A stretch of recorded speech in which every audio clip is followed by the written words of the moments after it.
ประจำนะอย่างเช่นแสดงอาบัติก็ให้ท่องเอาคำแสดงอาบัติก่อนมันสิได้ใส่ทุกวันพระอยู่แล้วล่ะมันสิได้แสดงความบริสุทธิ์แก้กันอย่าพึ่งเล่งเดินจงกรมจนสอดแกงหลายมันบ่ได้นอนมันปวง มันเป็นแบบมันเอาความอยากน้ำหนักจนเกินนะบ่แม่นเห็นเพิ่นเว้าว่าเพิ่นแซ่บสอดแจ้งตลอดลุง2 คืน 3 คืนต่อติดอันนั้นเขาเจ้าค่อยๆซึมซาบมาเริ่มต้นมาทีละเล็กทีละน้อยซะก่อนเขาเจ้าบ่ได้หักเลยทีเดียวเด้คอยซึมไปซะก่อนจนเกิดศรัทธามีอยู่แล้วต่อมาก็เป็นตอนหลวงพ่ออันนี้เฮ็ดอยู่นี่ตอนเอาคักๆมันก็5 ปีกว่าๆพุ่นเด้16 ปีพุ่นเด้จังมันจึงเป็นศรัทธากล้าเกิดมีกำลังวิริยะความเพียรก็กล้าขึ้นมาเองเด้บัดนี้ถ้ากล้าเกิดก็มีกำลังเป็นเองเป็นแบบบ่หยุดบ่หย่อนมันเป็นเอาเองได้บาดนี่เฮามีแต่รู้ว่ามันเป็นซื่อถึงขั้นนั่งลงไปในหน้าผานั่นนั่นก็มันก็เป็นของมันเองเฮาก็มีแต่รู้ว่ามันเป็นซื่อเด้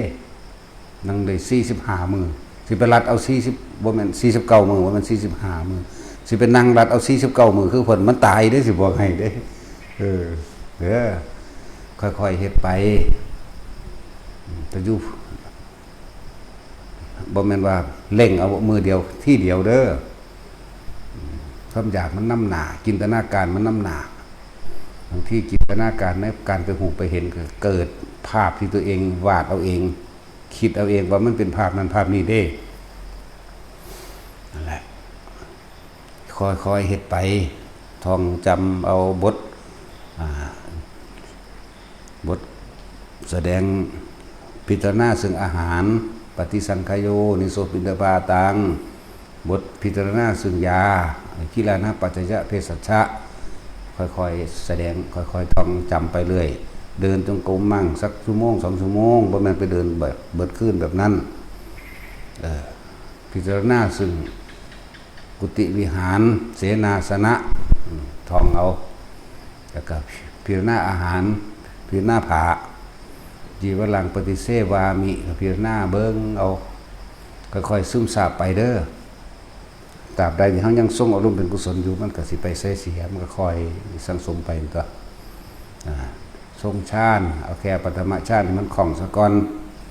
รู้ลมหายใจเข้าออกมีอาการปิติเป็นเครื่องกำกับเป็นเครื่องยืนยันว่าเป็นผู้ทรงฌานเจริญฌานด้วยปฐมฌานจะพึงไปจินตนาการเอาผลของมันเด้บอกมันไปทางวิปลาสมันเห็นผิดจากความเป็นจริงความคำว่าวิปลาสก็เลยให้มันได้นอนให้มันได้พักผ่อนร่างกายของบ่ท่านได้อยู่โตในการปรับอาหารเขาสันเทเดียวเด้มากินเทเดียวนึงร่างกายกับบ่ท่านได้อยู่โตบ่ท่านได้เข้าโตบ่ท่านได้ธาตุมันท่านได้หมายถึงร่างกายนี่แหละธาตุพอท่านเนี่ยเขาสู้ธาตุมันเป็นปกติตะกี้เคยกิน3 เทื่อ 4 เทื่อแล้วแต่สิกินบัดนี้มันหักลงมาเหลือแค่ครั้งเดียวมันก็เลยแปรปรวนอยู่เป็นธรรมดานะค่อยๆเฮ็ดไปเด้อท่องเอาคำใดที่เฮาได้ใส่เป็นประจำกับปฏิสังขโยทั้ง4นั่นแหละท่องเอาแล้วก็คำแสดงอาบัติต่าง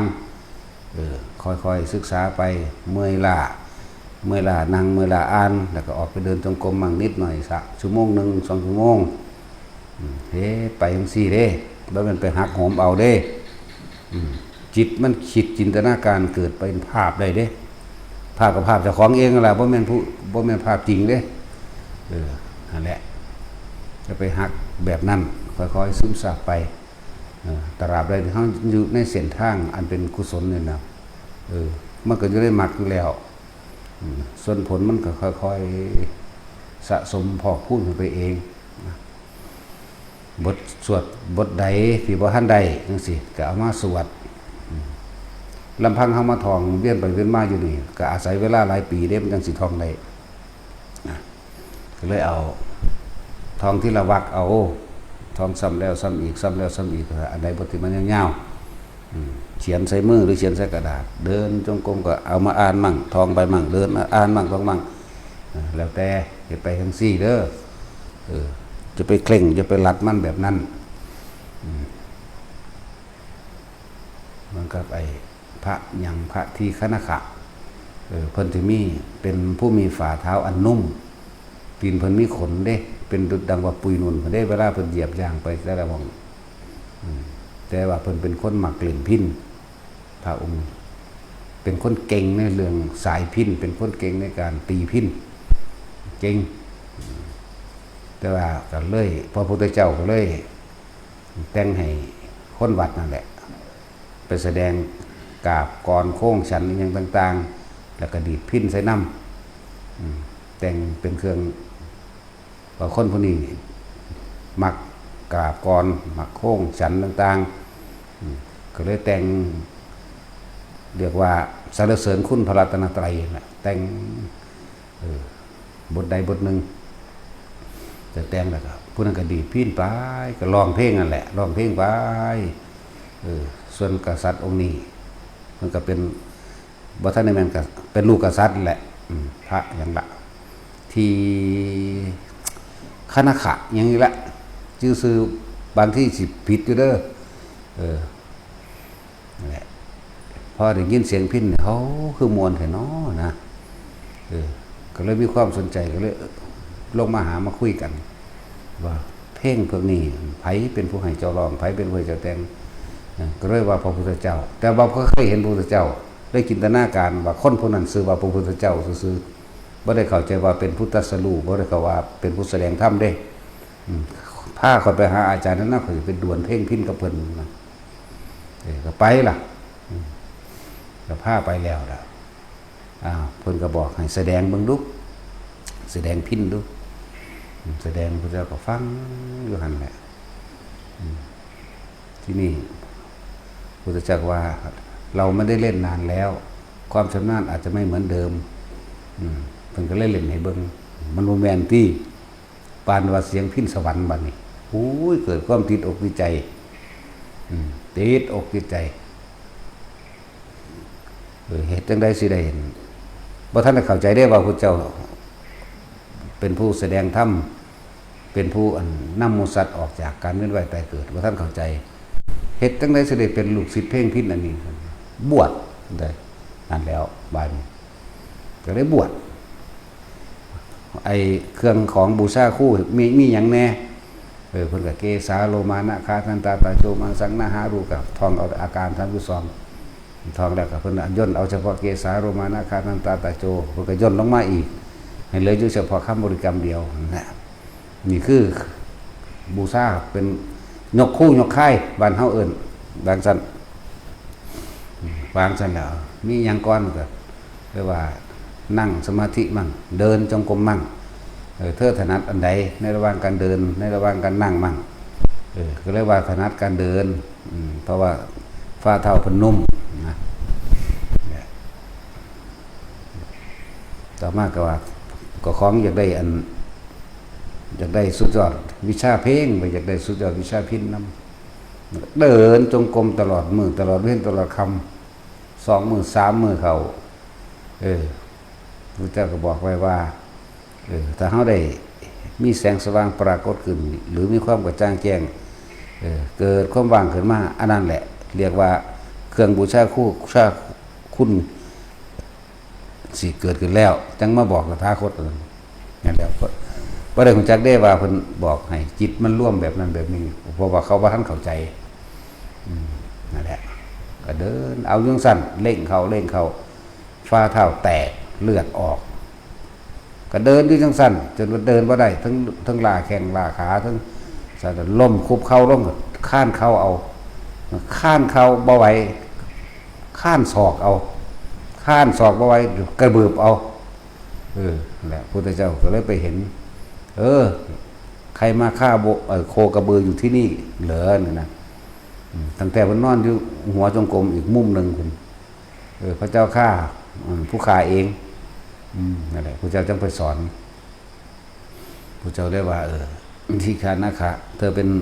ผู้ชำนาญในเพลงพิณแม่นบ่แม่นพระเจ้าค่ะแต่ว่าบ่อาจสามารถสิเอาเนื้อท่านอาจารย์ได้ พยายามจากได้เพ่งพิ้นดูดังว่าเสียงพิ้นสวรรค์จึงปฏิบัติเอาจึงทำการยกคู่นะทั้งสั้นแหละพระเจ้าก็เลยถามท่านชำนาญพิ้นถ้าเกิดว่ามันตั้งสายตึงเกินไปมันสิเป็นยังไงมันก็ขาดพระเจ้าว่าดีดบ่ได้เลยแต่ถ้ามันย่านเกินไปมันก็สามารถแสดงทำนองระจังหวะได้ถ้าตั้งพอดีจึงจะสามารถเป็นไปได้แม้นการเดินจงกรมแม้นการทำสมาธิแม้นการภาวนานี่ก็ตามขอให้เธอจงยึดหลักของมัชฌิมาปฏิปทาเด้อแล้วเพิ่นก็น้อมไปเพื่อสิแสดงธรรมนั่นแหละเพิ่นก็แสดงเรื่องอนิจจังความบ่จีรังยั่งยืนของสังขารของร่างกายร่างกายนี่เป็นของเฮาบ่ก็ว่าเป็นพระพุทธเจ้าก็ถามต่อถ้าว่าเป็นของเฮาคือบ่บังคับมันได้มันคือบ่เป็นไปตามอำนาจใจแต่ความรู้สึกของเฮาที่อยากให้มันเป็นเพิ่นก็ว่าถ้าบ่เป็นของเฮาสิเป็นของไผเพิ่นก็ถามขึ้นอีกฝ่าเท้าเธอแตกฝ่าเท้านั้นเป็นเท้าใครบอกเท้าข้าพระองค์เองบอกไม่ใช่บัดนี้พระเจ้าว่าแข้งขาเนี่ยเป็นของข้าพระองค์เองก็ไม่ใช่เพิ่นก็คอยซึมซาบไปเด้ถ้าเท้าถ้าขาถ้าแข้งถ้าแขนจะเป็นของเธอต้องบังคับได้ว่าจะปวดอย่าจะเจ็บอย่าแตกอย่าเลือดไหลก็ขึ้นก็ค่อยเข้าใจได้บ้างร่างกายนี้ไม่ใช่ของเราเป็นแค่เครื่องอาศัยในการบำเพ็ญเพียรบางอย่างเท่านั้นเองก็คอยซึมไปจึงแสดงอริยสัจสี่มาแสดงอริยสัจสี่แล้วการฝึกหัดปฏิบัติของเธอนี่ขอให้ลดหย่อนผ่อนลงมามีการนั่งมั่งเพื่อธาตุขันธ์ได้พักแข้งพักขามีการเดินมั่งเพื่อให้อาหารย่อยและเป็นที่เป็นผู้มีอาพาธน้อยเพิ่นก็บอกอานิสงส์ของการเดินจงกรมมั่งอานิสงส์ของการนั่งมั่งอานิสงส์หลายอย่างแต่ที่สำคัญเพิ่นก็แสดงอริยสัจแล้วเพิ่นก็แสดงอนิจจังทุกขังอนัตตาเพิ่นก็เลยเข้าใจเรื่องอนิจจังคือร่างกายบ่เป็นของเฮาแม่นดังสมดังพระองค์ว่าจริงๆถ้าเป็นของเฮาต้องบังคับได้ว่าจะปวดจะป่วยถ้าเป็นของเฮาต้องบังคับได้ว่าจะแตกจะหิวจะร้อนจะหนาวโอ้นี่เข้าใจแล้วก็บ้านคิดเป็นนั่นแหละหลังจากฟังนั้นมาแล้วก็เลยปฏิบัติแบบครึ่งๆกลางๆเรียกว่าเป็นกลางอาทิตย์นึงก็บรรลุอรหันต์ละหลังจากนั้นมานั่นแหละแต่ว่าเฮาเข้าใจว่าสมัยพระพุทธเจ้าเฮาอดข้าวอดน้ำจนสลบสลายไปนั่นแหละมีเทวดามาดีดพิณให้พระพุทธเจ้าฟังดีดสายที่แรกมันตั้งตึงกันไปปิ้งขาดในเขาบรรยายไว้ดีดสายที่สุดไปมาดีดตัวหนึ่งตั้งย่านดีดตวงมันก็บ่เป็นเพลงใดต่อมาก็มาตั้งสายกลางพอดีอันนี้คือความเข้าใจผิดของทุกคนที่เชื่อแล้วเด้อบ่แม่นเด้อพระสยามภูนี่เป็นโดยพระองค์เองสสัมภูย่านบ่มีผู้ใดอาจสามารถสอนได้เด้อเป็นเทวดาอินพรหมทั้งใดก็บ่อาจสามารถสินำความรู้นี่มาสอนได้ทรงการตรัสรู้เป็นพระพุทธเจ้าก็ตรัสรู้ด้วยพระองค์เองทรงเป็นพระสยามภูเองบรรลุกับบรรลุด้วยพระองค์เองประสบการณ์แห่งพระองค์เองเรียกว่าสัพพะสยามภูญาณรู้ความเป็นพระพุทธเจ้าก็รู้ด้วยพระองค์เองพากันเปลี่ยนความคิดไหมอย่าไปเข้าใจว่าเทวดานั่นเป็นผู้มาสอนให้เดินทางสายกลางเทวดาทั้งใดมันสิไปสามารถสอนคนที่ไปเป็นพระพุทธเจ้าได้นั่นแหละแต่เขาก็วาดไว้คนก็เสือไปแล้วเพราะว่าบ่มีการพิสูจน์นำมันเลยเสือนั่นแหละอันนี้เขามีการพิสูจน์สุดๆโดยการเหตุผลตรรกะของตนสะก่อนว่ามันเป็นไปว่าได้คนที่เป็นสยามภูที่ต้องเป็นโดยพระองค์เองมันบ่มีผู้ใดสอนได้อยู่แล้วเป็นครูของเทวดาและมนุษย์แน่เราจะเอาเทวดามาสอนบ่เรื่องมรรคผลนิพพานเรื่องสัพพัญญุตญาณมื้อนี้นั่นแหละเขาก็คือเป็นไปบ่ได้เขาก็โล่งใจตนเองว่าเป็นไปบ่ได้แน่นอนเทวดาจังได๋สิมาหาสอนให้คนตรัสรู้เป็นพระพุทธเจ้าได้นะบัดนี้มันก็ผิดกันกับคำว่าเป็นครูของเทวดาและมนุษย์พร้อม แล้วก็โดยคำแปลต่างๆโดยภาษาสยามผู้ย่านต่างๆพระพุทธเจ้าย่อมเสมอด้วยพระพุทธเจ้าความตรัสรู้เป็นพระพุทธเจ้าความตรัสรู้สิ้นทุกอย่างโดยสิ้นทั้งปวงย่อมตรัสรู้ด้วยพระองค์เองก็ลงตัวเข้าใจถึกอยู่นั่นแหละเรื่องดีดพินกับว่าแมนว่าเทวดามันดีดพินในพุทธเจ้าฟังเด้ตอนสมัยเพิ่นบำเพ็ญเพียรอยู่นั่นน่ะบ่แมนเด้อหลายอย่างที่มันไม่ใช่เยอะคือว่าระดับเป็นธรรมะมันก็เพียรมากมันนาน 2,000 กว่าปีแล้วนั่นแหละหลายอย่างนี่ก็อันนึงกับเฮาเน้นย้ำภิกษุบวชใหม่ก็อย่าเพิ่งเร่งแบบลักษณะนั้นเดินมื้อละน้อยเอา2 ชั่วโมง 2 ชั่วโมงอ่านหนังสือมั่งอ่านพระวินัยศึกษาพระวินัยหรือท่องจำบทพิจารณาซึ่งอาหารบิณฑบาตพิจารณาซึ่งผ้าจีวรพิจารณาซึ่งเสนาสนะหมายถึงที่อยู่อาศัยกุฏิของเองพิจารณาการใส่ผ้าพวกนี้บางอันมันก็มีคำแปลอยู่ในหันแหละอริยวินัยก็แจกให้ทุกองค์อยู่แล้วเนาะก็อ่านเอาไปเรื่อยก็เปิดเบิ่งแล้วหมู่รุ่นพี่จังสิหมู่พระรุ่นพี่กันแนะนำกันว่าให้ท่องเอาคำนี้ก่อนเด้อนี่คำมันต่างๆนี่บ่ว่าสิเป็นคำบอกบริสุทธิ์บ่ว่าสิเป็นคำแสดงอาบัติต่างๆต่อมาก็นี่ให้ท่องเอาบทพิจารณาปัจจัย4เด้อเนี่ยท่องเอาตัวนี้ก่อนส่วนยถาสัพพิมันก็ฟังไปเรื่อยๆมันได้ดอกก้อนวัดซุมืออยู่กับบทอื่นๆสิเฮ็ดไปอย่าเล่งตัวเองด้วยความอยากแบบนั้นบอกภิกษุผู้บวชใหม่น้ำบวชเก่ามื้อนั่นละบอกบวชใหม่ละมันเฮ็ดให้บ่ได้รับบ่ได้นอนมันเป็นการทรมานร่างกายตัวเองเป็นอัตตกิลมัฏฐานิโยคเป็นกามสุขาริการนิโยคหมายถึงมีความยินดีพอใจในลักษณะนั้นอย่างเคร่งครัดอย่างเคร่งเครียดมันเลยบ่อาจสามารถทำความสงบได้เลยทำให้ตนเองลำบากกามอัตตกิลมัฏฐานิโยคจะเหตุให้มันลำบากขนาดนั้นค่อยๆเป็นค่อยๆไปเขาเป็นผู้ใหม่เขาเป็นผู้ฝึกบางอย่างเพิ่นก็เว้าประสบการณ์เพิ่นเว้ายอดมันมาจังซี่เขาจะไปถือเอาแต่ยอดมันเลยนั่นแหละคือความอยากได้จนเกินไปจังซั่นอยากได้มันอยากนิพพานอยากบรรลุอยากตรัสรู้มันอยากถูกอยู่แต่ว่าใจมันเกินจนเฮ็ดให้ตัวเองลำบากหรือป่วยก็มีนะบางที่ก็เป็นสติวิปลาสมีภาพนิมิตเกิดขึ้นเกิดจากความคิดของเจ้าของบางที่ก็ไปอ่านมาหรือได้ยินได้ฟังมาว่าเทวดามาฟังธรรมองค์นั้นองค์นี้มั่งเทศแสดงธรรมแบบนั้นแบบนี้มั่งก็เลยคิดจากให้เจ้าของเป็นมั่งเป็นไปตามความคิดแต่ว่ามันเป็นเจ้าของมันเห็นในโลกเจ้าของเองเด้อบวชไม่ก็จะพึ่งเล่งอีหยังเถาะค่อยเฮ็ดไปมันเป็นหลายองค์แล้วแต่เป็นธรรมดามันบ่เป็นไปเลยดอกนะ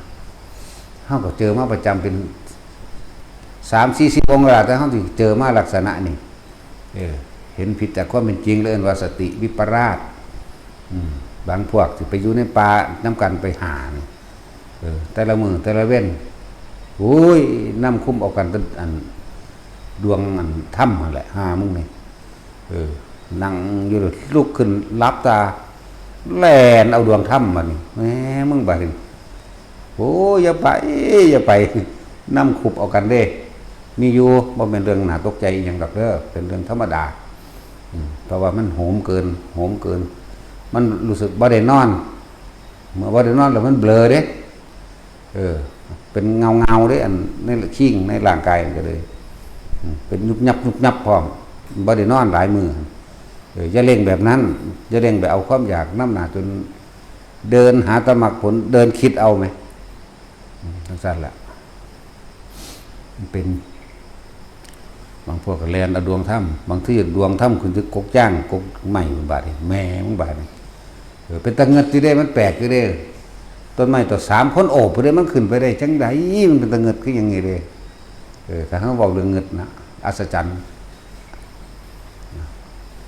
ก้นไม้ไงนั่นน่ะจับมือกันถึง3คนเด้บ่ได้น้อยเด้จับมือกันจังซี่มันขึ้นไปได้จังไดนะนั่นแหละมิงจะมาเศร้าของอยู่เบ้อกวกอยู่เป่าผมแน่เป่าผมแน่แม่อยู่ใส่เนาะบัดหาล่ะพูดจนย่างใหญ่ตัวจะกลัวเงี้ยโอ้ยกับเลยขอกำลังชาวบ้านเขามาเขามาตีอันบันไดขึ้นให้เขาธรรมดาเลยเขาก็ใส่เสื้อลัดใส่กกไม้นั่นก็มาผูกใส่เอวเจ้าของเขาจะก็ปั๊บขึ้นมาก็จะตีปอกปั๊บขึ้นมาตีปอกเบิ้งพุ่นไปเอาอันอรหันต์ใหญ่อันดวงถ้ำดวงอรหันต์พุ่นมึงนี่ลงมากกับลงบ่ได้มันสั่นมันกอดพวกงาไม้ใหญ่ไว้ดีเขาต้องได้ผูกธรรมดาแล้วผูกค่อยไต่ลงมาน้ำกันกับเขาแบบนี้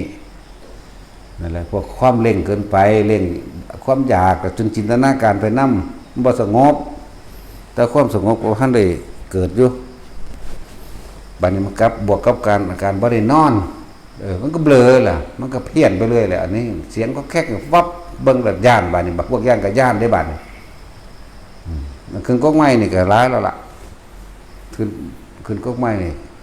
นำเอาอยู่5-6 องค์โบราณสมัยนั้นใครอยู่ก๊กไม้น้อยๆนะแต่ก๊กไม้ใหญ่ดีๆมันจะไปเอิ้นชาวบ้านมาซอยยากเข้าซื้อตะปูอีกมึงตะปูตีเข้าไปเลยเด้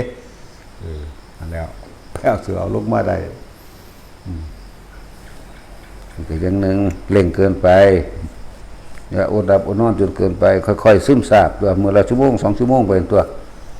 มันไม่เพิ่มเอาเองดอกนั่นแหละบางพวกก็แล่นลงหิวเลยถ้าว่าใครอยู่หิวก็บ่สิสูงวัง9 เมตร 10 เมตรนี่แหละโตปัวปุ่นแปลวดวงถ้ำก็เลยโอ้ยเว้าอธิบายมันเบ้ยอีหลีเด้จริงเด้ท่านบ่เคยเห็นท่านสิรู้บ่ฮู้เด้บางองค์ก็คุณบ่เคยเห็นคุณสิรู้นำผมบ่ผมเนี่ยโอ้โหสว่างสวัยแบบแม่บ่เด้ดวงถ้ำแม่มันอยู่ใต้ก้นเหวบัดใครตัวมันบ่ตายใครได้อันองค์ชาติรักษาไว้อยู่เด้หุ่มไว้อยู่เด้จังซั่นแล้ววันนี้มันเว้ากันเรื่องดวงถ้ำของผู้หนึ่งบอกโอ้ของผมเนี่ยสว่างยิ่งกว่าดวงอาทิตย์เป็นเลยประกายพึกแม่เอาอันนี้ผู้นี้เป็นดวงแบบไหนของผมขาวนวลว่าได้ของผู้นี้เป็นแบบไหนเป็นคือพระจันทร์มันเพ่นว่าได้มีวัดตลอดมันบ่แม่นเขาสอนบอกเรื่องใดก็สร้างมันบ่ฟังเขาเด้มันเสือมันเองเสือเจ้าของเองนั่นแล้วบอกว่าจะเสือความคิดเจ้าของมันบ่แม่นมันคิดนึกจินตนาการขึ้นมาเพราะว่ามันอยากได้หลายกับมันไปจำมองหันมองนี้มาโอ้ยจิตรวมใหญ่แสงสว่างดับพุทธสว่างกระจ่างแจ้งทั่วโลกธาตุมันไปคิดจินตนาการเอานั่นแหละหลายอย่างประสานเถื่อนสิมีคู่บ่หันพี่เลี้ยงบอกแนวมันนี่แหละพี่เลี้ยงก็บอกอยู่เดียวนี้แหละจะพึ่งไปโหมใส่มันแนวสั้นอ่านไปนั่มเมยนางเว้ยทองไปนั่มเมยนางเว้ยเดินจงกรมมั่งกับเขามานั่งไม่ยืนไม่แต่ว่ารักประกันเท่าตัวหนึ่งมันมีชาติอยู่แล้วทุกคนฝึกส่งชาติ1 2ให้มันเป็นเอา1ได้แล้วค่อยๆซึมไปตัว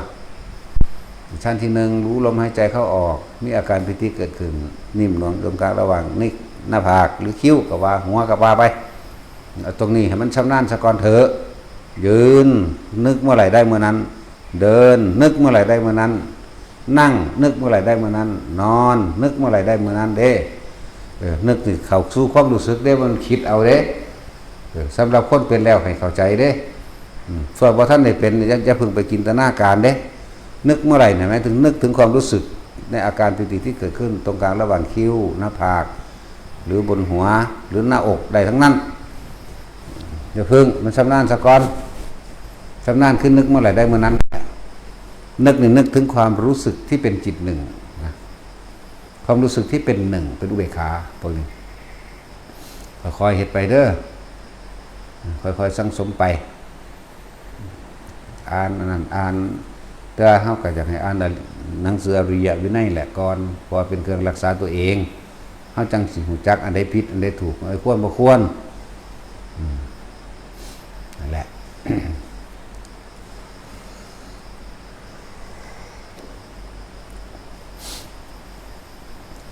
ที่สำคัญอีกอันนึงว่าทุกอุโบสถทุกวันลงแสดงปาฏิโมกข์ฟังภิกขุปาฏิโมกข์จังซี่เขาก็ต้องได้แสดงอาบัติบอกบริสุทธิ์ซึ่งกันและกันเป็นความจริงใจซึ่งกันและกันเรียกว่าแสดงอาบัติก็ว่านั่นแหละคำว่าอาวุโสคือจังใดคำว่าพันเตว่าจังใดผู้น้อยผู้ใหญ่บอกจังใดก็รุ่นพี่ก็บอกให้ติ๊กไว้ให้เขียนไว้ให้เขียนไว้ให้คำมันนั้นผู้น้อยแสดงกับผู้ใหญ่หมายถึงผู้อายุพรรษาหลายกว่าเป็นผู้ใหญ่ผู้ใหญ่แสดงกับผู้น้อยก็มีมันมีคำเปลี่ยนคำนิดหน่อยหนึ่งดอกก็จดเอาไว้เด้ออย่าขาดอย่าวันแสดงปาฏิโมกข์ก็สิได้เรียกว่าเป็นสังกัสสะสามัคคีภิกขุสังกัสสะสามัคคีเป็นความสามัคคีพร้อมเพรียงกันของหมู่ภิกษุสงฆ์เบิกแล้วก็สวยงามแล้วก็เป็นการสนทนาทำตามการซึ่งกันและกันมั่งผู้ใดผิดหยังก็สามารถที่จะกล่าวตักเตือนกันได้ด้วยความปรารถนาดีเด้แต่ว่าแม่นเสียดสีทิ่มแทงซึ่งกันและกันอันใดควรต้องยอมรับเด้ต้องยอมรับเด้เวลาเขาเจ้าตำหนิขึ้นมาตำหนินี่ตำหนิในสิ่งที่อันนี้ควรอันนี้ไม่ควรอันนี้ไม่ตรงอันนี้ไม่ถูกก็ว่าไปยอมรับกันเฮาละมาแล้วละความเห็นละความ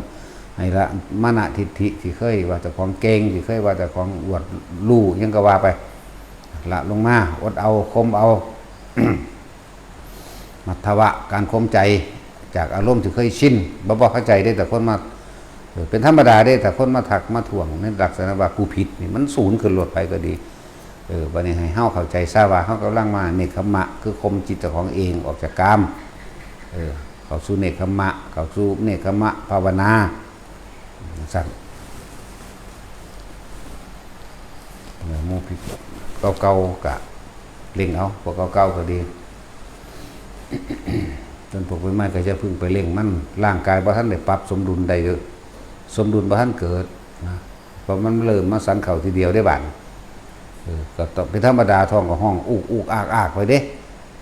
ท้องก็ฟดบ่ๆไปแบะไปได้บัดนี้ความคิดก็นึกปุ่งไปหาอันนี้มันหอมมันได้บัดนี้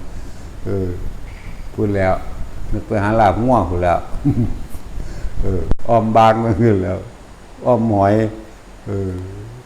หิวเวลามันหิวมันจะแสบบัดส่วนเด้เนาะเห็นบ่ถ้ากันตักบักหลายอาญะ กินเข้าไปคักๆเรามันบ่เบิดเด้ตั้งแต่น้องไม่ลวงเป็นตะแสบคือหยังนี่เนาะบักพริกพวกบักพริกแก้วมื้อนี้โอ้ยมีแต่แนวเป็นตะแสบตาฮักเอาอยู่ว่าซั่นเพิ่นหิวนั่นแหละคนบ่ภาวนาจังว่าล่ะแต่คนภาวนามันบ่มีความคิดอีหยังบ่ได้คนที่ส่งชานอยู่ในชานที่2ก็ได้ตอนตักนี่เฮาให้มันได้เป็นที่2หมายถึงว่ามีเฉพาะอาการปีติสุขเอกคตานี่ปีติเกิดขึ้นรวมจิตเป็นหนึ่งบ่แห้งอะไรนั่นมีเฉพาะปีตินั่นน่ะวิตกไม่มีวิจารไม่มีเป็นปีติสุขเอกคตาบัดอยู่สั่นมันก็บ่คิดตัวอันนี้บักผัดเผ็ดปลาดุกก็เป็นแต่แซ่บคือยังทวนเขาดังน้ำลายแตกออกธรรมดาว่ะแต่คนมันอยู่ในชาติมันบ่เป็นเด้อันคือยิบเอาซื่อๆแหละธรรมดานั่นแหละเวลามันหิวบ้ยจักเว้นหยังแบบเป็นตะแซ่บบัดอร่อยซั่นเด้อ้อมหอยกับรสชาติมันเข้าไปในความรู้สึกก็เด้อ้อมหอยใส่ผักอีเลิศใส่หยังกระซางมันสิจ้วยเข้าไปแล้วเด้มันคิดนี่จังว่านี่มันดับสัญญาบ่เป็นนั่นแหละสัญญาเวทนาสังขารร่วมอยู่อันเดียวกันที่ใจเฮานี่แหละมันปรุงแต่งต่อแล้วได้มันเห็นเฮามักอยู่แล้วก้อยง่วนนี่ มักอยู่บ่ได้ปรุงจังว่าล่ะ กินเลยว่าต้องใส่ข้าวคั่วหอมแต่ว่าคำว่าบ่ได้ปรุงเข้าใจว่าแต่สินเจ้าเข้าใจว่าเดี๋ยวนี้มักก็ได้ก่อยงวดแต่ว่าบ่ได้ปรุงอย่าว่ามันคนละความหมายกันเด้อกับคนทางโลกนั่นเด้อไม่คิดนึกปรุงแต่งรสชาติที่เคยชินในความอร่อยในความขมอำลำเนี่ยมันบ่เกิดขึ้นบ่เป็นทางโลกอันนี้เขาบอกตลกทางโลกซื่อบ่ได้ใส่ข้าวคั่วหอมแต่ทางโลกกันแปลว่าบ่ได้ปรุงกินดิบๆแบบบ่ต้องใส่ข้าวคั่วหอมบ่ต้องใส่ดีใส่เพี้ยดอกก็ละแบบกันเด้อเลื่อนไปเสียก็บ่ได้กินหยังได้ก็หยิบเอานิดๆหน่อยๆนึงมันบ่อยากหยิบหยังเลยพุ่นล่ะมันบ่อยากจักว่าล่ะมันบ่อยากเด้กินก็กินซ้ำซ่าไปน้ำหมูซื่อๆเด้กินซ่าๆกินเนิ่นๆไปซื่อๆเด้กินอีหลีน่ะบ่เกิน8คำเด้เฮ็ดงามๆไปซื่อๆแต่สิลุกเลวไหลพวกกันผู้เฒ่าก็กินข้าวบ่อิ่มเว้าหยอกผู้เฒ่าเลยได้ผู้ไว้แนวกินผู้เฒ่ามันหยังกันพวกผู้เฒ่าแกงเห็ดอมหอยเพิ่นหิวดิแกงเห็ดอาญะแกงหน่อไม้อาญะแกงหอยก็อาญะเพิ่นหิวตักเอาได้เนาะเอาซั่นล่ะถูกเป็นหยังแน่ของหวานผู้เฒ่าก็กล้วยสิเป็นหยังกล้วยนี่อองมื้อนี้พองซั่นล่ะเราหยอกข้าเจ้าซื้อดอกแต่สิลุกปุ๊บปั๊บเลยมันก็บ่ได้อีกเขาเจ้าสิเกรงใจเนาะบอกว่าอยู่เด้สันเด้อทองไผทองมันเด้วะเนาะหางเลยเหมือนอิ่มเลยเด้มันบ่ได้กินอีหยังก็ได้เด้หางโลเลๆไว้ซื่อๆเด้บ่ได้กินข้าวดอกกูเลยแหล้วหาลังมือปานว่าตักเครื่องบาทพุ่นหาลังมือตักเอาได้น้อยนึงบัดเทลงที่เบิ่มออกมานั่นเสร็จแล้วพวกซ่อมก็ซ่อมเบิ่งคือกันได้แต่สินพวกซ่อมก็เฮ็ดตาชิงเงี้ยงเบิ่งเฮาแอบเบิ่งเลยว่ามันเป็นหยังมันคือหลายแท้เพิ่นก็คือกินอยู่ก็ว่าเด้จนว่ามาถามครูบาพวกมาถามมันพุทธขึ้นมาเหรอเพิ่นว่าหรือมันยังไงมันเป็นยังไงซั่นเอาอันใดก็มึงสิไปหาสาเหตุมันยังว่าโอ้ยบักลายบักหามึงนั่นดอกมันสิพูดกันมาได้มันเป็นได้บาทเทลงมาทั้งหลายมีก็คือมีแต่บ่มีก็สร้างมันเป็นหยังนั่นดอกนี่แหละพวกมีเหตุผลจังว่าบางเฮาบ่มีเหตุผลเด้เทเบิ่มก็เบิ่มหลายก็หลายตัวน้อยก็น้อยตัวเท่านั้นเด้บ่ได้สนใจบางหันเด้นั่นแหละถามว่าจกลงไปล่วงลงไปในกระเป๋ายามมันบ่มีเงินเนาะแต่สินเนาะมันเบิดแล้วเด้ซั่นจกเข้าไปใหม่กันมีอยู่จก2เทื่อ3เทื่อมีคือเก่าเว้ยมีก็มีตัวสิไปถามหาเหตุผลหยังก็มันแหมมันก็ว่ามันเบิดจกเข้าไปมันก็มีอยู่เอาไปจกไปอีกก็มีอีกเอาไปเพิ่นไปถามว่ามีเทคนิคไหมว่าซั่นเฮ้ยตัวจากหัวตัวบ่มีมันมีก็คือมันมีมันออกมายังไงมันก็ถามเอาเด้บักนักวิทยาศาสตร์ไงซักขี้เกียจเต็มหัวอยู่มันซักหามันทำบ่บุมันเสร็จแล้วจักซับลูกยังมันคือบ่ซักหีใส่ในปากบุน่าจะสิให้บอกว่าอย่าไปถามเลยสิได้เปิดหำมึงหรือบ่ซักให้หำมึงว่าบ่ต้องไปถามหาเหตุผลอิหยังกับมันแหมแน่จังซั่นเฮ็ดไปโลดเป็นหยังบัดเจ้าของเป็นเองยังบอกตอบบ่เป็นคือยังครูบาโกเมศจังซี่ก็เคยเป็นโอ้มันเป็นจังซี่มาถามเฮาถามหาแหมงบ่ตัวบาดเคยเป็นหรือยังเป็นแล้วเป็นเทื่อนึงเทื่อที่2สงสัยปั๊บบ่เป็นได้บาดนั่นเห็นบ่ล่ะความสงสัยมันข้ามนิวรณ์บ่ได้มึงสิสงสัยเฮ็ดหยังก็เฮ็ดไปโลดเพราะหยังก็ส่งชาติอยู่ในหันมันเป็นเอาเองตัวอีหยังก็ดีเป็นคือเป็นบ่เป็นก็คือบ่เป็นถ้ามันเป็นแล้วก็จะไปหาเหตุผลกับมันไหมพวกอิ่มเองนี่พวกกินบ่ได้เลยถ้าอิ่มแล้วกินบ่ได้เลยนั่นจังซั่นล่ะมีเด้มันอิ่มขึ้นมาโลดโดยเฉพาะมื้องานมันกินบ่ได้เพราะว่าหยังมันเมื่อยอันนั้นมันบ่แม่นอิ่มมันบ่อยากมันเลยเวลาเนาะตัดสิน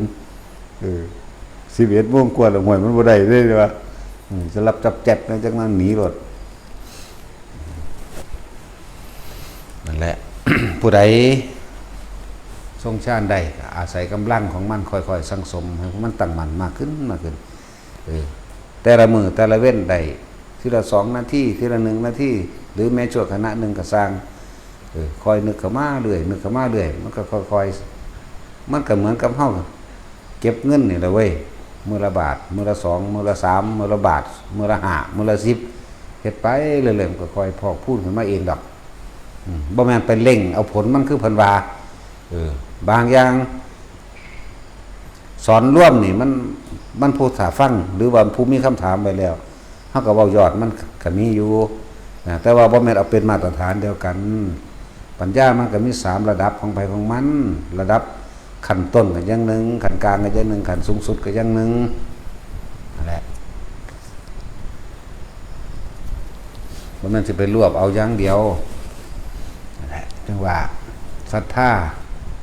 พวกศรัทธาจริตมันสิเชื่อเร็วพวกนี้เชื่อแบบบ่ใครควรถือหน้ามาพอสมควรปานใดนั่นแหละเป็นจังซั่นยินว่าเพิ่นเดินจงกรมตลอดรุ่งกูก็สิเดินด้วยกันมันบ่ได้เด้เขาเจ้ามันอยู่โตแล้วเด้ร่างกายก็อยู่โตความสัมพันธ์ก็อยู่โตอด3-4 มื้อเป็นเรื่องปกติอด15 มื้อเป็นเรื่องปกติของเขาเจ้าเป็นจังซี่เด้เขาเจ้าอดเพื่อหยังเพื่อจะให้กำลังทางร่างกายทั้งราคะมันลดฮอร์โมนมันลดลงถ้าเราดูทั้งร่างกายมันลดลงแล้วมันเหนื่อยมันล้ามันเพลียมันก็บ่อาจสามารถคิดทะเยอทะยานไปได้จังซี่เขาเจ้าก็อดนั่นเป็นวิธีของไผของมันดอกแล้วแต่วิธีไผมันได้อันการสิสู้กับตัวนั้นใดราคะน่ะสู้กับกามราคะใดแต่ที่ว่าเรื่องเก่าๆอันคือหลวงปู่จวนเพิ่นเอากระดูกสร้างไว้ได้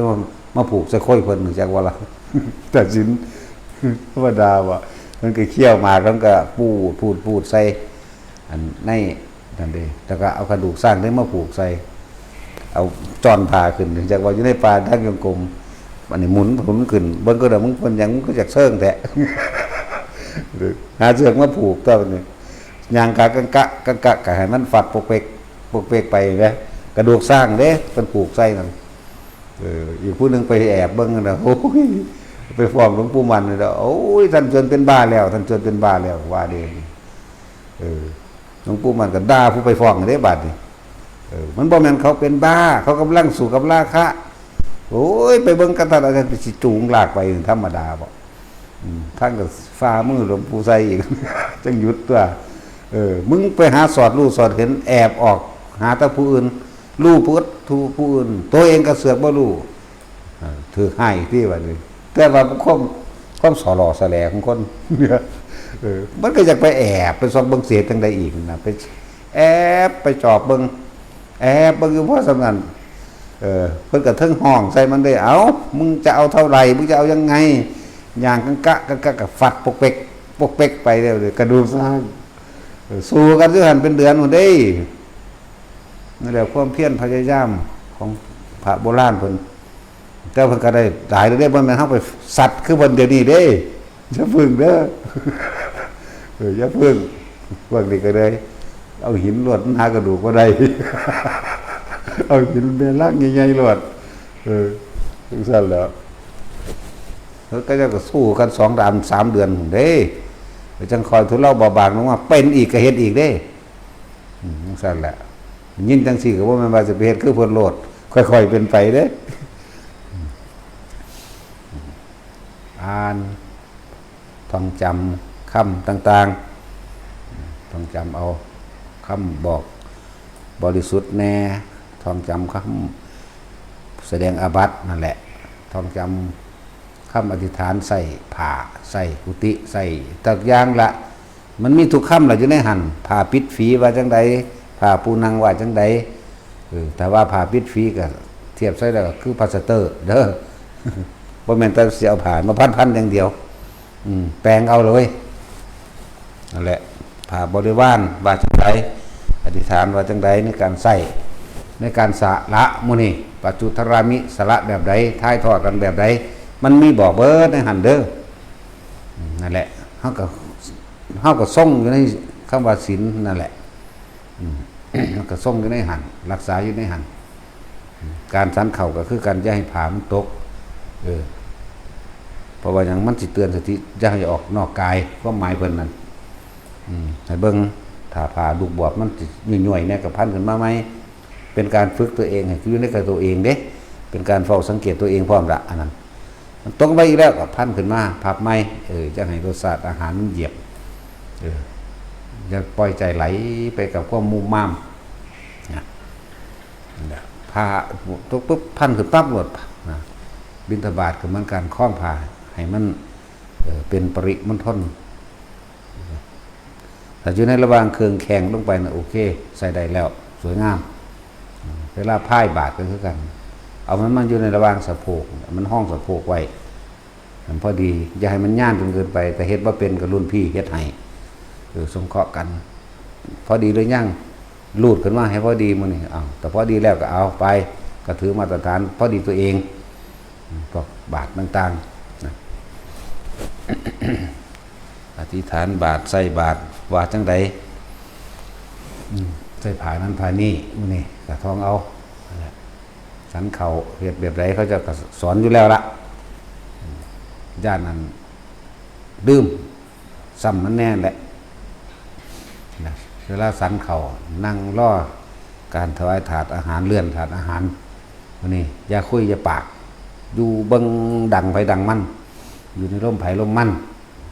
เบิดทั้งเบิดนี่แหละผู้ใดที่เขามานี่ก็เลยพากันนิ่งอยู่พ่อพระจะเบากันจะเห็นยินเสียงน้ำใดมันก็เบาอะไรอยู่ตัวมันแล้วสักก่อนต้องไปเบานะจะอุ้ยอุ้ยอิ่มอะไรเด้มันสังเกตความคิดเจ้าของโดยอาศัยลมหายใจกับการจับจุดอุณหภูมิตัวเองนั่นแหละบิณฑบาตกันได้อุณหภูมิเกิดขึ้นเหลือบตาเบื้องปลายจมูกเจ้าของ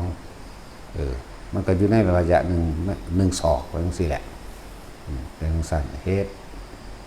จับ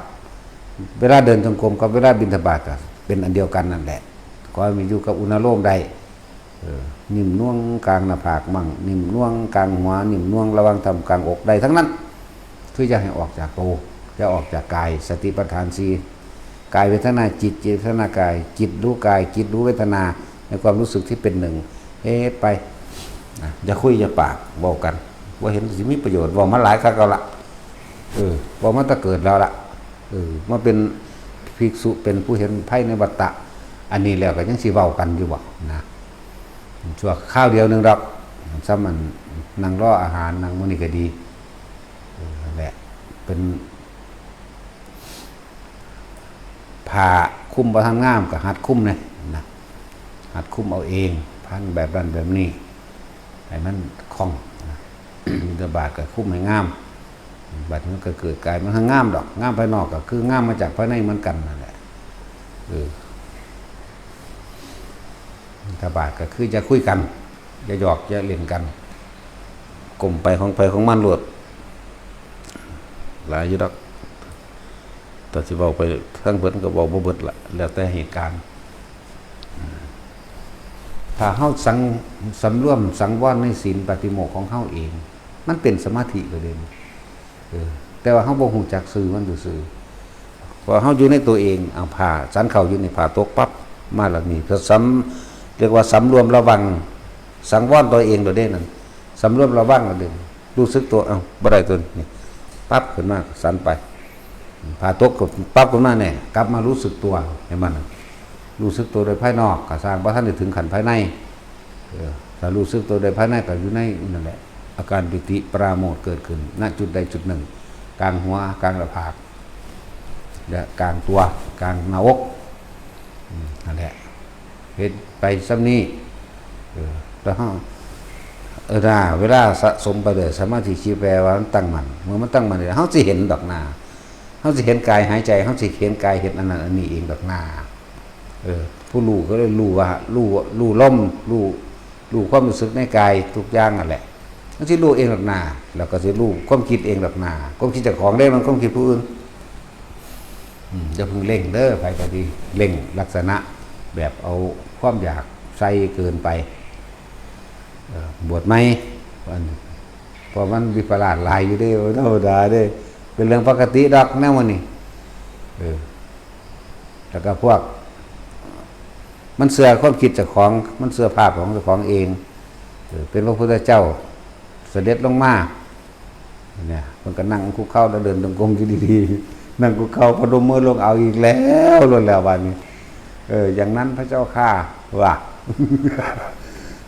ไม่เป็นอย่างนั้นพระเจ้าข้าข้าเดียวไม่เป็นของตนพระเจ้าข้าอันนั้นก็ไม่เที่ยงพระเจ้าข้าเนี่ยเอาเมืองอย่างรอบดีว่าเอาอีกแล้วว่าใครเด็ดแต่เขาเห็นก่อนเขาก็ไปกระซากหรือไปปลุกให้เกิดตื่นขึ้นจากความลับไหลให้ตื่นออกจากห่วงแห่งความคิดเจ้าของได้ดันแบบนี้โอ้ผมเป็นอะไรว่าดิ ผมเป็นอะไรนี่เรื่องส่วนตัวหลายรอกเนี่ยมันเป็นเรื่องปกติในวงกรรมฐานในบุคคลเจ้าภาวนาเด้อบ่แม่นเรื่องคือเป็นตาตกใจอีหยังดอกในสุดท้ายแล้วมันก็บ่เป็นบ้าดอกบ่เป็นมันเป็นช่วงระยะพระพี่เลี้ยงก็ค่อยประคองเอาไผก็สั่งพี่เลี้ยงเพิ่นนั่นแหละแต่ผู้นึงเป็นบ้าแล้วบ่แม่นบ้าวิปริตวิปลาสซื่อๆดอกเบิ่งกันไปมันบ่ได้นอนจักบ่ล่ะก็เป็นสั่นแต่มันเล่งเอาเองความคิดก็บ่ได้พักร่างกายก็บ่ได้พักมันเป็นแบบนั้นนะแต่แขนงไปทางอื่นเฮ็ดไปทางอื่นเอาเด้ออันนั่งหรือไปเฮ็ดเวียกงานน้ำมูก็เฮ็ดไปเฮ็ดกุฏิไปเฮ็ดไปนั่นแหละค่อยๆเป็นค่อยๆไปเอามันเล่งแบบนั้น หลายอย่างดอกตาสิเล่งคือพระจักขุบาลมันก็เล่งจนตาแตกก็3 เดือนคนได้ล่ะจักขุแปลว่าตาปาระแปลว่าแตกทำลายเรื่องว่าพระตาแตกเรื่องว่าพระจักขุบาลเพิ่นไปเล่งความเพียรของเพิ่น3 เดือนเต็มออกพรรษาพร้อมกันกับตาแตกสินะเล่นแบบว่ากระพริบตาอันก็เลยแต่กระพริบเรื่องนั้นละความจริงมันก็ดีเพิ่นเล่นแบบไม่นอนไม่เอาหลังแตะพื้นอันนั้นเดินจงกรมก็ลืมตาอยู่แล้วนั่งก็ลืมตายืนก็ลืมตาอยู่แล้วบ่อาศัยอริยบทนอนบ่ให้มีเลยสิเป็นนอนแต่แข้งหรือกระสางหลังไม่เคยแตะพื้นเนี่ยเพิ่นเล่งแต่ก็3 เดือนไม่ได้ล่ะตาแตกพร้อมกันกับบรรลุอรหันต์น่ะจังซั่นล่ะเพิ่นเล่งแต่ว่าที่จริงเพิ่นเฮ็ดมานานแล้วเด้บ่แม่นไปจับมาต่อยอดว่าเพิ่นเล่งแบบบวชมาปึ๊บเฮ็ดมื้อนั้นปึ๊บเลยบ่แม่นแบบนั้นเด้มันก็ค่อยแทรกซึมไปซะก่อนพุ่นเริ่มตั้งแต่บวชใหม่ผีบ่หรือลูกค้าเทวดาผู้มาเทวดาลงมาหลอกหลอนเขาเดือดร้อนเขาอยู่ว่าได้นะเรื่องนี้มาคุยกับพระพุทธเจ้าพระพุทธเจ้าบอกเอาท่องเอาบทกรณีนี่นะพวกเจ้าไปทั้งใดพวกเจ้าคือบ่มีเมตตาแท้นะก็เลยให้ท่องบทกรณียมัตตกุศลนิกันดังสันตัมปะทางอภิสมัยจัสสกุอุจุจสูงจุนั่นแหละท่องเอายังไงดอกท่องไปบอกว่าท่านใดก็ท่องไปนั่นแหละพระจักขุบาลก็อยู่ในกลุ่มนั้นอยู่ถึงแล้วพระเจ้าก็3 เดือนพระจักขุบาลก็ดีเริ่มนับหนึ่งแต่เมื่อเขาพรรษาพอดีกับออกพรรษาตาแตกพร้อมแต่ว่ากับบรรลุนั่นแหละเพียงได้ก็สร้างแมงนะบ่ทันบรรลุเนาะแต่สินเฮาแต่บรรลุก็จักเบิ่งได้คือกันเฮาก็บ่จักมันเป็นจังไดบรรลุอรหันต์มันเป็นจังไดนะมันคือพากันอยากเล็งอยากได้คักแท้นะเอาอยากได้ก็อยากได้ดีก็อยากอันคาชาบ้าอยู่ดอกเนาะดีก็อยากไปหาหลักปลาขอนคนหลักไก่คนอยู่ดอก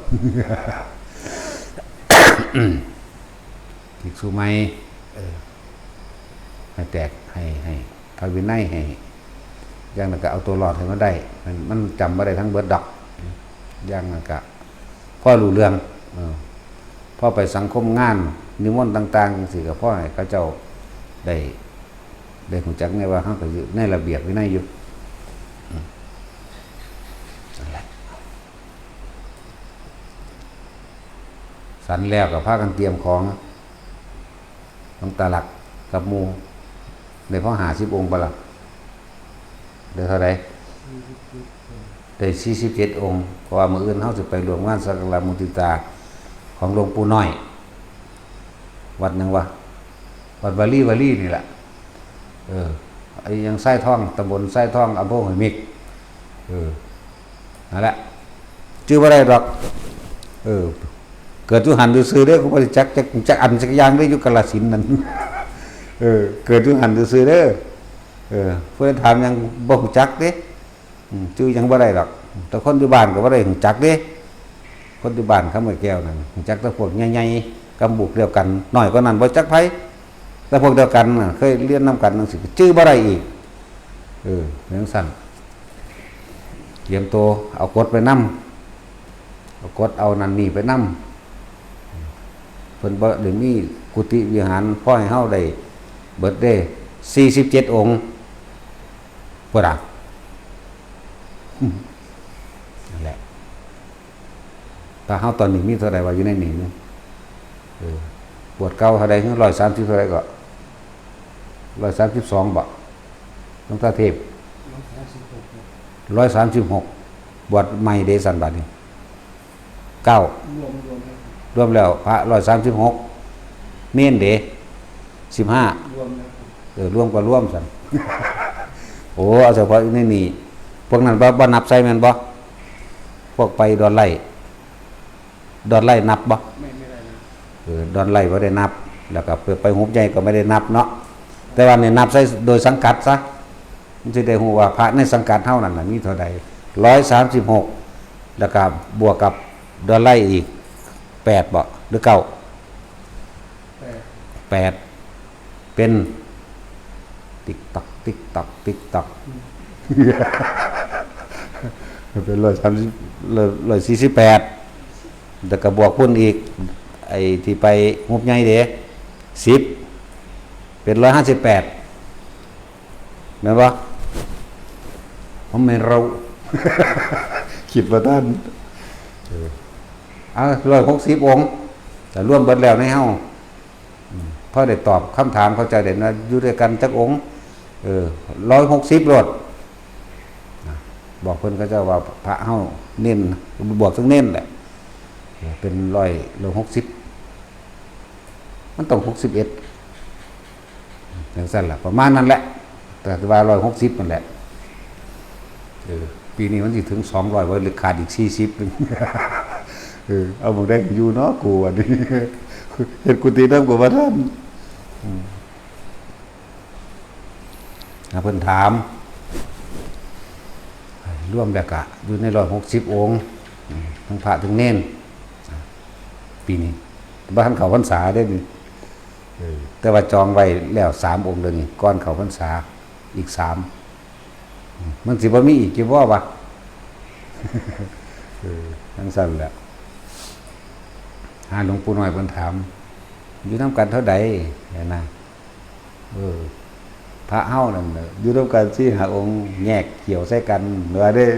กัดกันคือหมานี่ว่าเนาะแต่สินผมบวชมื้อเดียวก็แซงแล้วท่านสั่นล่ะคนบ่มีบารมีเนาะแต่สินเดี๋ยวอันยังแอดมินเพิ่นจะเอาไปฟ้องดอกหลวงพ่อมันบอกว่าบวชมื้อเดียวก็แซงแล้วอยู่นำกันแค่5องค์นึงกัดกันคือหมานี่ยินเวลาพวกนั้นเนาะมันเป็นหยังมันคืออยากกัดกันมันเก่งหลายมันแขวเหย้าบ่เนาะลูกศิษย์หลวงปู่น้อยนี่แหมมันอยู่บ่เป็นบ่เพิ่นคือว่ากัดกันคือหมาหรือมันเป็นหมาอีหลีด่าไปพร้อมซั่นตัวเขาอยู่นี่160เขาบ่ได้เถียงกันเด้ตีกันเลยเขาบ่เถียงเด้ตีกันเลยได้อยู่ดีอยู่แล้วบ่แม่นเด้อผู้อยู่นำหลวงปู่น้อยนั่นน่ะ5-6องค์นึงมันสิไปเฮากันเฮ็ดหยังมันเป็นบ้าบ่เนาะโอ้ยนอกก็ไปว่ากูผู้เดียวนี่ว่าเขาอยู่นี่160เขาบ่ได้ผิดเขาบ่ได้เถียงกันเขาศึกษาดีแล้วพระวินัยเขาคมใจมีธรรมะมีความคมจิตคมใจอุมขะเพียรพยายามอย่างกล้าในการที่ฝึกหัดดัดตนเองเด้อยู่นำกันสาหาพระองค์สิแง่ใส่กันมันเป็นหมาบ่แล้วอยู่นี่เขา160พุ่นเขาบ่ได้เถียงกันเด้ตีเลยแล้ว160 จังว่าถ้าได้ยินได้ฟังอยู่ก็พากันสำรวมระวังในตนเองนะโดยให้ครูบาอาจารย์เพิ่นนักใจอย่างนั้นดีๆเด้มันบอกกันบ่ได้ดีเด้อยู่หั่นมีแต่ผู้เก่งๆเอาผู้ใดนอนไปตีเอาผู้ร้ายบ่ไปตีนั่นแหละไปหาเพิ่นเฮากะไปสัมมาคารวะนั่นนี่กับเพิ่นนะจะอวดเก่งเด็ดขาดเฮ็ดเป็นเหมือนภิกษุผู้บวชใหม่ได้เฮาเด้อจะไปอันนั้นอันนี้เฮาบวชใหม่บ่จักหยังอีโหนอีนี่ก็แบบนั้นแหละเงะๆงะๆนั่นแหละให้น้อมให้สำรวมให้ระวังตนเองจะไปอวดรู้อวดเห็นอวดเป็นใดๆทั้งสิ้นไปคือหมูคือหมานี่ก็โอ้บ่แม่นไปคือหมูได้อยู่แต่ไปคือหมาบ่ได้มันเห่ากันมันสิแง่ยิงแขวใส่ตัวนั้นตัวนี้ไปคือหมูได้ดุดแมงไปโลดอูดไปโลดไปทรงก้มไปตำว่าหมายนั่นจะไปสูงเฮ็ดคือบ่จักหยังเขาสิเว้านั่นได้ก็สำรวมระวังในตนเองจะออกจากลมจะออกจากความรู้สึกในกายนั่นแหละจะเป็นผู้รู้มากให้เป็นผู้สำรวมเอาเองจะอวดจะอ่านอิหยังกับสาสำนันมีหยังให้บ่อวดบ่อ่านจังว่าเฮาเน้นย้ำบวชเข้ามาแล้วให้ศึกษาพระวินัย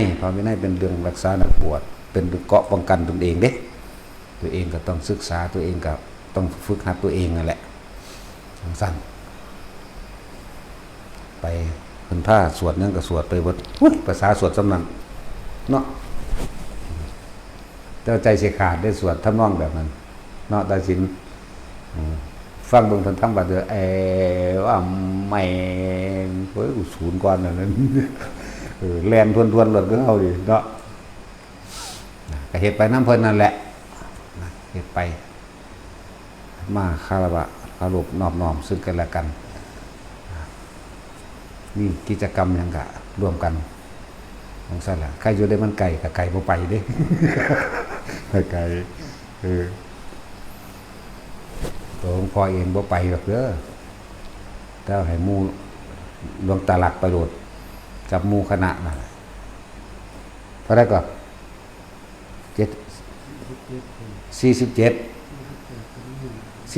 กับเน้นทั้งสิ้นแล้วบอกบ่สุดแต่ฟ้ามือใส่กงหูเพียงนึงเขาร่วมเบิดแล้วเขาสิได้จัดหม่องถูก48เด้อเจ๊ซ้อยแอดมินเพิ่นนั่นน่ะเฒ่าๆดอกสมกันแหละครับผู้น้อยนั่นเบิกสาวๆงามๆคือเฮาเด้เมื่อหงอขาวยุ่นปูนซั่นแล้ว48องค์ที่สิไปนั่นน่ะเอามันครบ50สักหยังบ่ได้สิไปกับไปอีกบ่เด้อฮะบ่นั่งบ่พอขึ้นหลังคาขึ้นหลังคาเลยไปอยากไปพุ่นจับอยู่ตั้งแต่ฝนตกกันสั่นหนาวเว้ยตั้งสายเหมือนเมฆนึกว่าใกล้ๆนึกว่าเว้ยเหยียบแมงเต็มที่รอดจัก40มันรถมันมีเท่าไหร่รถมันมีสำนั้นใกล้1ดอกไปนอนค้างคืนนึงตอนเช้าครับสันนั่นนี่แล้วเพิ่นแสดงธรรมแสดงหยังไปแล้วก็ล่าเพิ่นกลับทำบัตรกับเพิ่นก่อนเด้เข้าใจป่ะล่ะจะทำบัตรบ่ดึงนั่นแหละทำบัตรก่อนทำบัตรเพิ่นนั่นแหละโอ้ยง่ายๆนึงดอกให้ดวงตาหลักพระเหตุถ้าเบิ่งอยู่ถ้าผิดเปลี่ยนมันฟ้ามือใส่ก็คุยอันเก่ามันเลอะเทอะไปอีกพามูเฮ็ดเด้อเสียให้เป็นผู้ผ้าวายอย่างเอาไปมานั่นว่าหลายว่าบ่ได้เฮาได้ว่าเองคือเก่าอยู่ได้ซั่นแล้วนั่นแหละถ้าเฮามีวินัยเฮามีระเบียบวินัยในตนเองแล้วไปทั้งได้ก็สร้างบ่เก้อบ่เขินเป็นที่สง่าผ่าเผยอยู่แล้วบ่เก้อบ่เขินบ่จักอายเด้แต่ว่าบ่แม่นเปิดเตอเปเตเด้ มันสิบ่เก้อบ่เขินต่างๆมันสิในใจหมายถึงในใจตนเองนี่มันสิง่าสง่าผ่าเผยในตนเองดอกแล้วก็บ่ย่านบ่หวั่นไหวกับไผสิมาถามเรื่องนั้นเรื่องนี้พร้อมนะแต่ว่าก็บ่ปากบ่คุยออกก่อนเด้จะอวดจะอ้างให้เขาฮู้เฮาภายหลังนะว่าตั้งแต่หลวงพ่อมานี่ที่แรกหากระบวชอ่านบาลีก็บ่ออกจะเป็นเกกิว่าซั่นบอกแมงบอกผมจบสูงก็สูผู้สุถามกูหังบ่อ่านคือสูซื่อๆชาจบปท3 3ซัมบ่บุ2ก็บ่ฮู้จักล่ะ1ก็จักได้บ่ได้บุเนาะกูจบต้องเป็นเน้นนู่นกูบ่เว้าเนี่ยจังสัตว์จบนักธรรมก็บ่จบยังก็จบว่าเด้9ใบพุ่นนักธรรมเอกนั่นแหละเผาทิ่มเบิดละบ่มีประโยชน์พี่อันตัวเขาป้าเขาดงพี่ตั้งหากล่ะ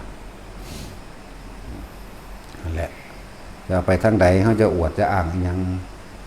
อ่อนน้อมถ่อมตนไปเฮ็ดคือผู้รู้จักยังเนี่ยเขาบอกเขาว่าเขาด่าโลดมันบ่เสียหายหยังดอกหน้า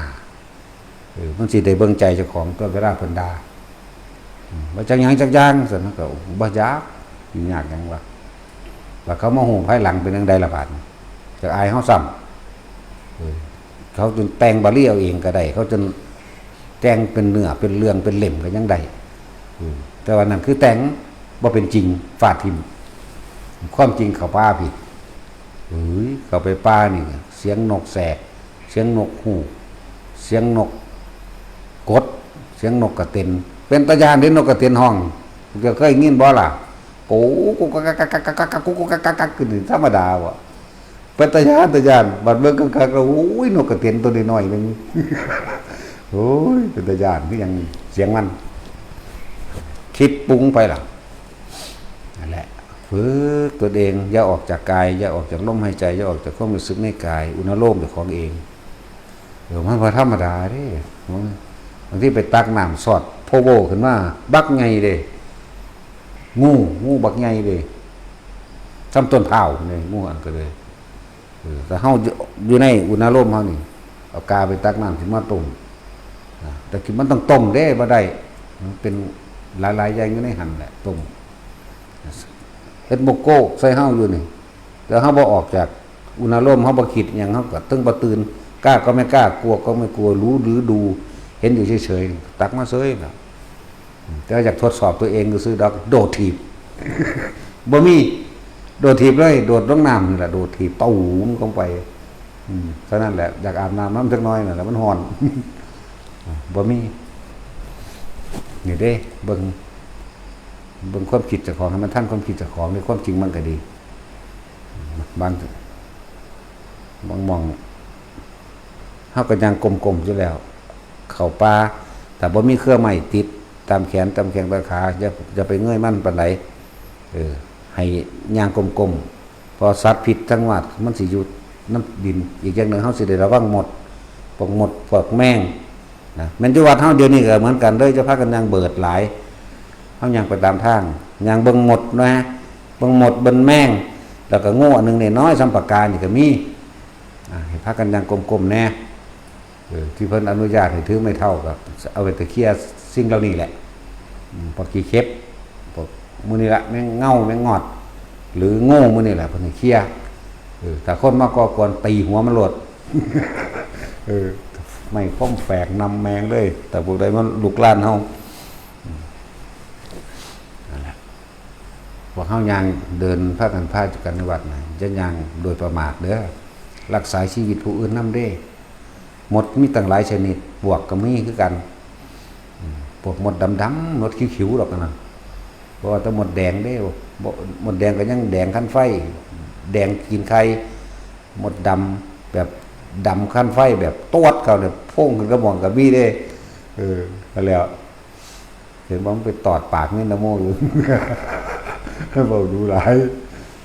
แม่งอดมันตอดปากเพิ่นให้ย่างกลมๆให้ระวังชีวิตผู้อื่นการรักษาศีลจริงๆแล้วคือการรักษาชีวิตผู้อื่นแต่บ่ล่ะในข้อปานาเนี่ยนั่นแหละหมดตั้งแต่เฮาก็ย่างข้ามไปหุ่นไปเอา ส่วนมากเราเห็นเนี่ยองค์ใดก็องค์นั้นแต่บ่ค่อยหรือย่างเหยียบเข้าไปเลยโหลดให้แนมย่างกลมๆไปเห็นอันนั้นนี่ก็จะเหยียบมั่นขามเอามันจะเป็นแมงเมาอย่างก็ตามแมงเมาสิก็จะไปเหยียบมั่นขามไปเวลาไปทางใดมิจะกลมเด้นี่แต่มันมีงาใหม่เขาก็เลี้ยวเบิ่งงาใหม่ก่อนเพราะว่าเพื่อมันมีงูเลี้ยวเบิ่งต้องสั้นแหละแต่ว่าถ้าไปป้าเนี่ยบูไปเลยเด้สมัยนั้นไปป้านี่บูไปเลยกลางคืนกับบูหม่นไปเลยอันนั้นมันฝึกตายบูไปแต่ว่าบ่เคยออกจากความรู้สึกในกายบูไปขึ้นกกไม้ดึงเครื่องไม้ข้ามขึ้นไปโขดหินบางอันนี่ขึ้นไปยื้อไปผู้ร่างกายจังสิปีนขึ้นทั้งหน้านี่ได้บ่ได้ไปขึ้นทั้งหลังคือหมู่เด้แต่ว่ายังว่าตะกี้บันไดมันยังมีอยู่ศาลาตอนนี้มันห่างเบิดแล้วมั้งห่างเบิดแล้วล่ะตะกี้ยังพ่อพักได้แต่ว่ากับเพ่งปางเบิดแล้วล่ะวันนี้ที่เขาเจ้าตีเป็นบันไดขึ้นบันไดหน้าผาสั้นได้บางหันแต่ว่าบ่เคยออกจากลมบ่แม่นตะลมอยู่ในความรู้สึกในบนหัวเฮานี่แหละปีนขึ้นไปของกับพ่ายผาดเบี่ยงกันจังซี่เบี่ยงมาทางหลังแน่เอาผ้าหน้ามามัดให้มันอยู่ข้างหลังบ่ให้มันออกมาข้างหน้าเพราะว่าเฮาปีนกู้ปีนหิวนะบ่ให้มันไปส้นนี่ผิดพลาดมาผ้าหน้ามาผัดมัดแล้วให้ของอีลุงตุงนั่งจักกดจักบาทละจักอันถุงเฮาละมัดนั้นได้ก็ปีนขึ้นไปแต่บ่เคยออกจากความรู้สึกในกายอยากว่าล่ะนั่นแหละเป็นเครื่องป้องกันเฮาเองชาญสมาบัตินั่นแหละสิรักษาป้องกันอันตรายเองบางอย่างก็แปลกอยู่ได้บันไดหลุดโยนมางาไม้น้อยๆนี่อยู่ได้จังใดเครือไม้น้อยๆของคนมันหลุดลงมาตามธรรมชาติสัญชาตญาณก็ซอยตัวเองดึงข้าวเศร้าเอาเครือไม้น้อยๆนี่อยู่ได้ดิก็ยังเป็นนั่นนะก็จะคอยปีนขึ้นไปศาลาตัวนั้นเดี๋ยวนี้มันสิยั่งบ่บุเร็วตั้งแต่กี้ก็ผีอันแม่ชีน่ะอยู่หั่นแหละเอาไปมองนั่งถือปูนแล้วบ่ได้มีกระเบื้องดอกปูนกับปูนอยู่นั่งร่องเศร้าเมื่อยสักน้อยเขาเดี๋ยวมันก็กระโถนที่กิ่งว่าเฮาแลนขอบโครมาได้แต่เวลามันงุ้มลงมันวังลงเด่นเขาเดี๋ยวก็ปิ้นขึ้นเอาเองได้ปั๊บแล้วก็ตูดมาหาเฮาเด้อีห่านั่นไม่แม่ยิงมันสู้กันกูหน้าศาสตร์เป็นม้วนศาสตร์ก็ตำสัตว์มาหาเฮาเด้แต่ว่ามันก็ไกลเติบแล้วมันก็กลางลงเขาเรียกเอาศาสตร์บักใหญ่แบบศาสตร์ที่เขาหยิบกันยาวๆไหมบัก10 เมตรนะ10 เมตร12 เมตรมันเด้เขาเรียกศาสตร์ถือมาแต่บอกว่ามีคนบ่โตคนเด้แต่เขาจินตนาการออกคือเขาปูศาสตร์ยาวเลยดึงส่วนนี้มันก็รึบนะมันก็กลางศาสตร์กลางยังแนวส่วนศาสตร์พื้นนิดหน่อยก็ดูภาษาภาคกลางเขาเอิ่นเสือนั่นแหละถ้าเสือภาษาอีสานเขาก็เอิ่นเสือนอนคนเด้ตัวอย่างกันสัตว์มาล่ะที่มันม่วนมันสัตว์มาหาเฮาสั่นแหละมันก็บ่เฮ็ดหยังได้ล่ะบ่มีวิชาคาถาอาคมหยังเด้อยู่ในลมหายใจแน่อยู่ในความรู้สึกตัวนี้แน่นั่นแล้วมันปรากฏตัวขึ้นมาจังน้อยอยู่ดอกว่าห้วยอีหานี่เท่านั้นแล้วเบิ่มไปเลยจังมันไปไสจังมันตายซ้ำสองแล้วบ่จักไปคิดซื่อๆได้ดิแปลงสั้นแหละโดดเข้าไปในหน้าผานี่แหละเป็นเปรตไม่ชี้หรือนี่สิเป็นทั้งเบิดบ่หรือสิเป็นไฟเป็นมันนั่นแหละมันอยู่ทั้งหน้าถนนน้ำตกกินนารีแต่ว่าตอนมันแห้งแล้วแหละมันบ่ได้แต่หน้าฝนมันจังมีเด้อน้ำตกกินนารีโตอยู่อันผู้ทอก็บ่ไอ้ผู้นั่นแหละผู้อันร่างกายมันตั้งขึ้นเด้ถ้าหน้าฝนนั้นสิมีน้ำตกอยู่แต่ว่าตอนนั้นมันแม่นหน้าฝนมันน่าจะเป็นหน้าหนาวนั่นแหละเดิมหน้าหนาวที่เขาไปนั่นน่ะ ก็ไปนั่งเศร้าเมื่อยนอนอยู่หันได้ก็คืนนึงนอนอยู่หันได้นอนอยู่นำอีผีหานั่นแหละแต่สินเจ้าการนอนบ่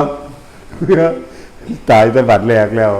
ตายแต่มันสัตว์อันกระโถนพุ่นแล้วมาหามันกิ่งกระโถนมาเลยเด้กระโถนแป๊กขึ้นมาแบบกิ่งไหมเรียงมาหาเฮานั่นแหละห่างกับบ้า2บ้าพุ่นล่ะจังคอยงุ้มลงอ่ะเขาเดี๋ยวตั้งปั๊บขึ้นได้บัดนี้มันคือมันสิยางมาตั้งมันมีฤทธิ์มีเดชแมงปานใดดอกอีหานี่หันง่างไปเชิงอยู่ญาติเด้ผีกับญาติคนแบบนี้เด้ห่วยมึงสิซ้ำใดมึงกูเชิงมึงก็ได้มันญาติเด้แต่สินะสูตรเด็ดเด้อแต่ผีมาหลอกก็ห่วยอีหาเดี๋ยวมึงก็ได้กูสิเชิงมึงก็น่าเด้อญาติผีนี่ญาติแต่จากหัวตัวลองเบิ่งแม่กับจอมล่างหมกคือกูนี่นั่นแหละตื่นเช้ามากกับปีนขึ้นทั้งผู้เด้มัดได้นั่นนี่อย่างดีเอาเวียงใส่ทางนี้เอากดมาบานนี่ปูเป้กระเพราเป้เนี่ยใส่ผ้ามัดบ่ให้มันถูกหน้าอกถึงปีนขึ้นไปล่ะโอ้บ่ธรรมดาเด้แต่ว่ามันหลุดอยู่อันนึง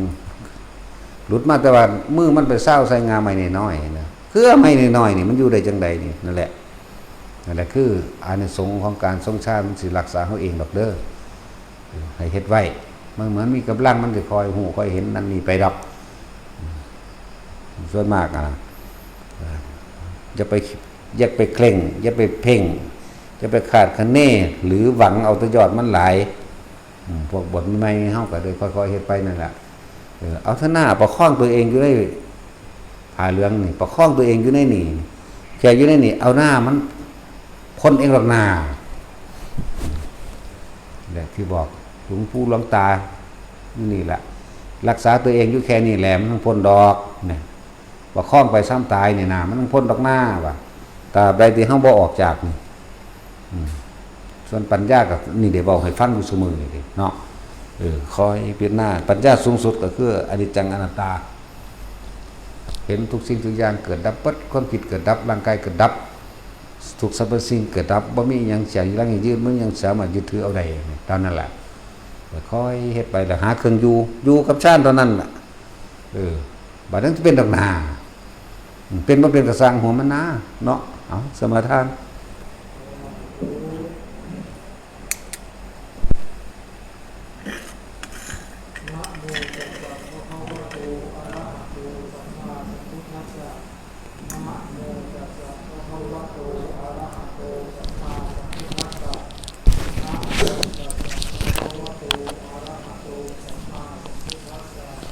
มาหังภควาอาวังคุณหากังบริจาคสารข้าแต่องค์สมเด็จพระผู้มีพระภาคเจ้าเจริญข้าพุทธเจ้า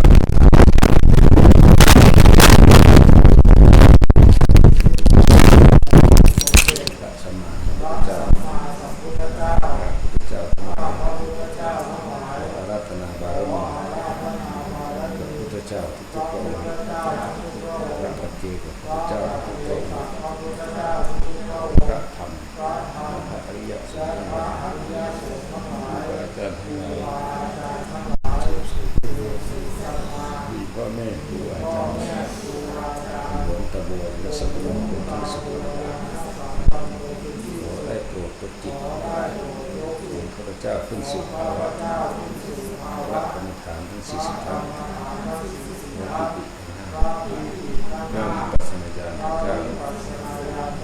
งมาบังเกิดปรากฏในกายทวารในจีทวาร